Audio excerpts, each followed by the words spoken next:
اعوذ باللہ من الشیطان الرجیم بسم اللہ الرحمن الرحیم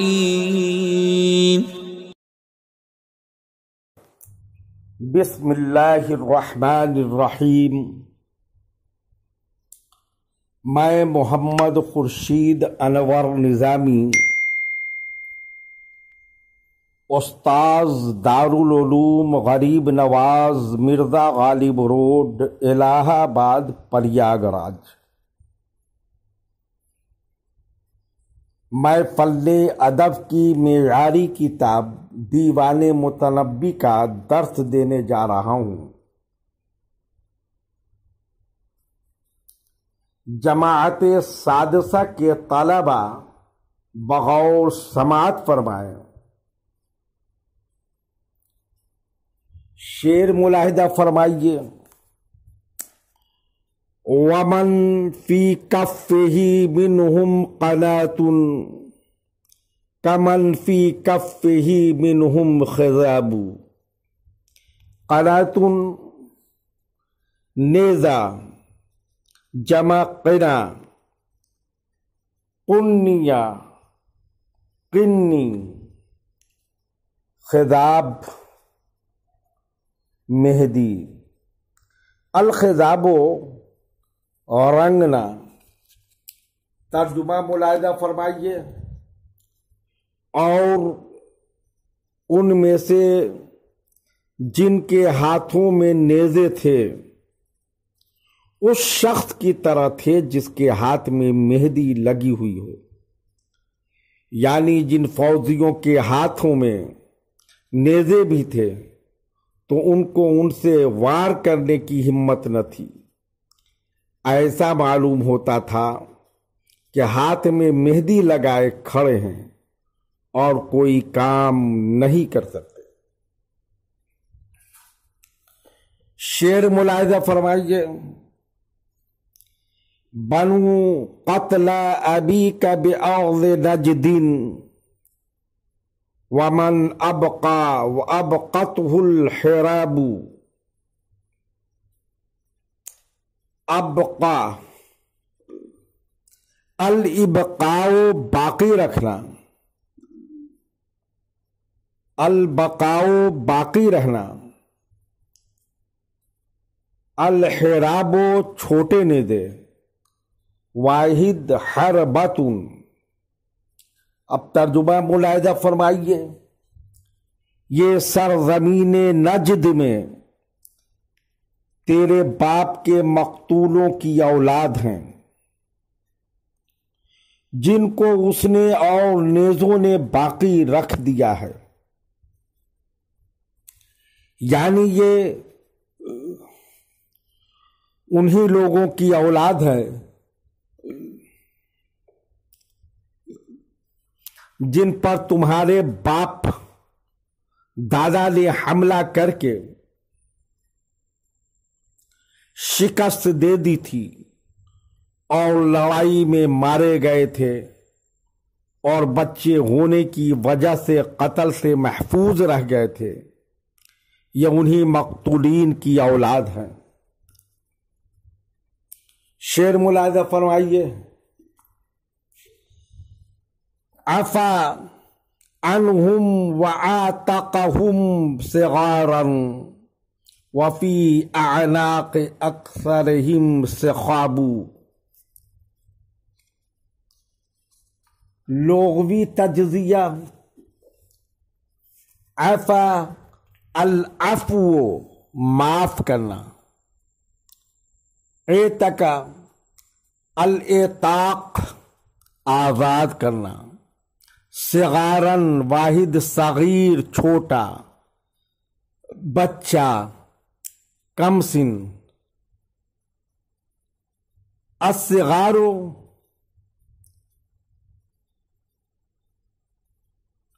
چھوٹا ہونا،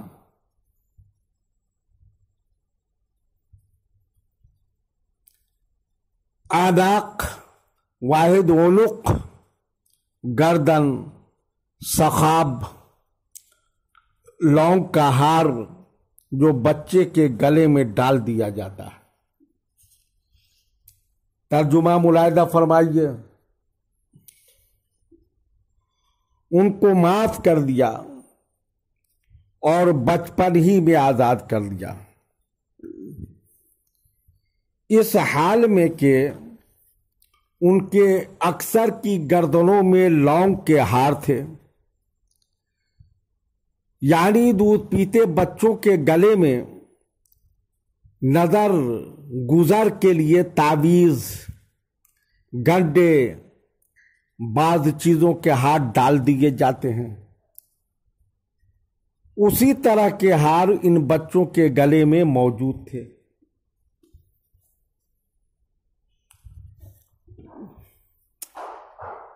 یعنی شیرخواری کی عمر میں تھے، ان کو معاف کر دیا گیا تھا اور غلام نہیں بنایا گیا تھا، بلکہ اسی وقت ان کو آزاد کر دیا گیا تھا۔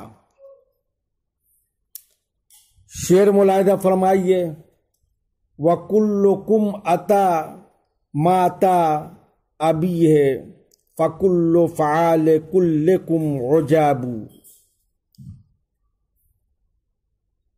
لغوی تجزیہ آتا الاتیان، آنا، لانا، اب باپ جمع آبا۔ ترجمہ ملاحظہ فرمائیے، تم میں کا ہر شخص وہی کرتا ہے جو اس کے باپ نے کیا ہے، تم تمام ہی لوگوں کے کام حیرت ناک ہیں، یعنی تمہارے خاندان میں خاندانی روایات باقی ہیں اور ہر لڑکا اپنے باپ کے نقش قدم پر چل رہا ہے۔ اتفاق سے حالات بھی ایسے ہی پیش آ جاتے ہیں جو ان کے آباء و اجداد کو پیش آئے، اور طرز عمل بھی ہر ایک کا اسی کے مطابق ہوتا ہے جو پہلوؤں کا تھا۔ یہ اتفاقات موجب حیرت ہے۔ شعر ملاحظہ فرمائیے، قضا فلیسر من طلب الاعادی ومثل سوراک فلیکن الطلابی۔ فلیسر السریو، رات میں چلنا۔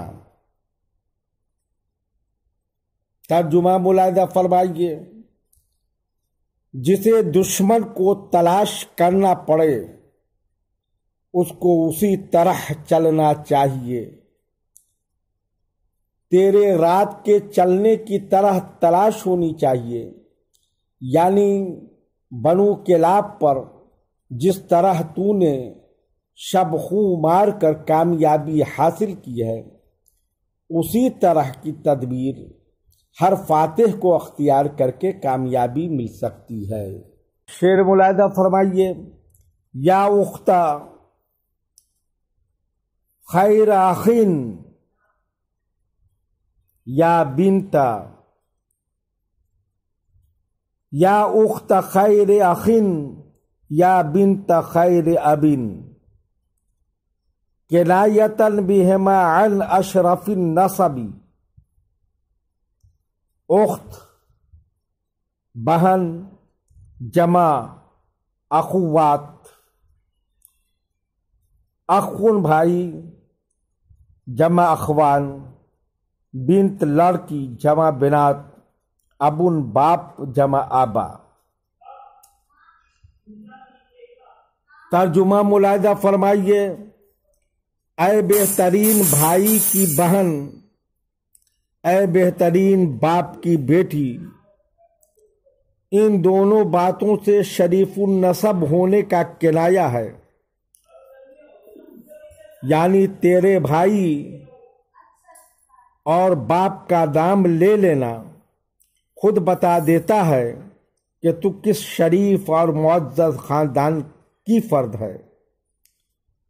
شعر ملاحظہ فرمائیے، او جلو قدر کے ان تسمى مؤبنة ومن كناك فقد سماك للعربی۔ لغوی تجزیہ ملاحظہ فرمائیے۔ الاجل الاجلال، عزت کرنا، احترام کرنا۔ الجلال الجلالت، معزز ہونا، بلند مرتبہ ہونا۔ معبنت، التابین، مردے کے اوصاف اور محاسن شمار کرنا۔ الابن، عیب لگانا، تہمت رکھنا۔ کنا، الکنایت، اشارہ سے بات کرنا، کنیت رکھنا۔ سما، التسمیت، نام رکھنا۔ ترجمہ ملاحظہ فرمائیے۔ میں تیرا مرتبہ اس سے بلند سمجھتا ہوں کہ اوصاف بیان کرتے ہوئے تیرا نام لیا جائے۔ جس نے کنایا سے بھی تیری بات کی تو اس نے عرب والوں کے سامنے تیرا نام لیا، یعنی میت کے اوصاف بیان کرتے ہوئے اس کا نام لیا جاتا ہے تاکہ معلوم ہو کہ کس کے اوصاف بیان ہو رہے ہیں، لیکن تیرا مرتبہ اس سے کہیں زیادہ بلند ہے، اس لیے کہ تیری ذات کے متعلق اشارہ اور کنایا سے بھی گفتگو کی جائے تو تیری عظمت و شہرت کی وجہ سے ہر عرب جان جاتا ہے کہ کس کے بارے میں گفتگو ہو رہی ہے، اس لیے نام لینے کی کوئی ضرورت نہیں۔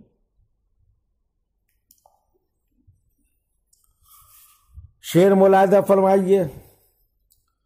وَلَا يَمْلِكُ الطَّرَبُ الْمَخْزُونُ مَنْطِقَهُ وَدَمْعَهُ وَهُمَا فِي قَبْضَةِ الطَّرَبِ۔ یملک، الملک، مالک ہونا۔ الطرب، بے چینی۔ الطرب، خوشی یا غم سے جھومنا۔ المحزون، غمگین۔ الحزن، غمگین ہونا۔ منطق، بات، النطق، بولنا۔ دمعون، آنسو، جمع دموع ہے۔ الطرب، غمگین و بے چین ہونا۔ ترجمہ ملاحظہ فرمائیے۔ غمگین بے چین شخص اپنی گویائی اور آنسو پر اختیار نہیں رکھتا اور یہ دونوں بے چینی کے قبضے میں ہیں، یعنی جو شخص غمگین اور بے چین ہوتا ہے، شدت غم سے نہ زبان سے بات نکلتی ہے اور نہ وہ اپنے آنسو روک سکتا ہے، ان دونوں چیزوں پر اضطراب اور بے چینی کا قبضہ و اختیار ہے۔ جب تک اضطراب اور بے چینی موجود ہے نہ بات پر قدرت ہوگی اور نہ آنسو روک سکتے ہیں۔ وتمم بالخیر۔